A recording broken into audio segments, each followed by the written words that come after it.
Hello, my name is Dr. Reem Madawi. I'm a child and adolescent psychiatrist working for Maudsley Health. My name is Katie Lang. I'm the service manager of the CAMS department, and I'm also a psychotherapy, and I also work for Maudsley Health. Katie, what is emotionally based school avoidance? It's where a young person perceives threat about going back into school.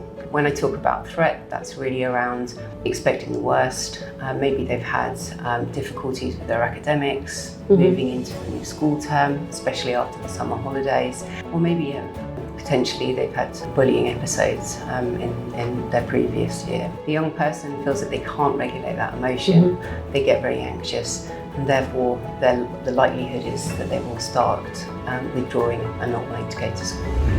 What are some of the signs? So I think it's important we mention both parents and school, but what are, let's say, signs that parents might notice? Maybe a young person getting clingy towards their parents, or they're feigning illness, so maybe tummy aches or headaches, that they're visibly anxious when the parent maybe is putting them on the school bus or taking them to school by the car.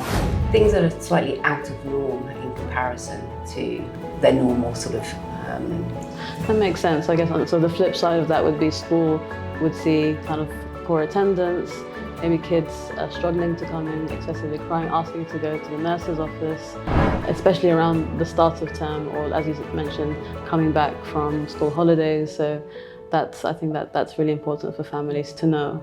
Transition can be difficult for a young person, as I said, including going into a new school or into a new class with maybe young people that they're not familiar with, or new teachers. Yeah.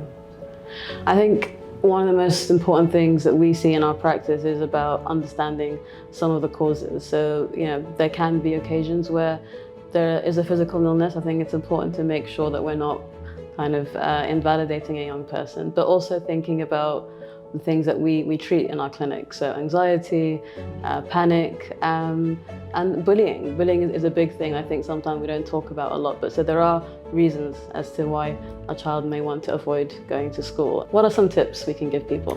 Well, I think that recognising that the young person is struggling at home, that they're not keen as they were maybe in previous returns to school, really just sitting down with them maybe the night before, get organised. They need to maybe go through the day ahead on the Monday, like what lessons that they have, making sure their school bag is ready, not necessarily reassuring them, but telling them that there are people, the teachers, the school psychologist or part of the counsellor, for example, could help. That there is people out there to help them if they're struggling.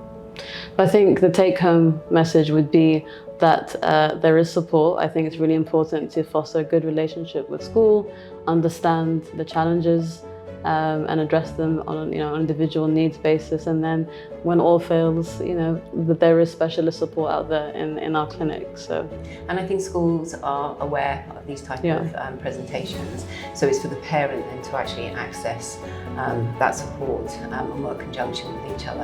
They can maybe, the school might identify a buddy which helps that young person for the transition into that new year. Maybe a safe space that they can go to. That will be discussed with the school itself. Thank you.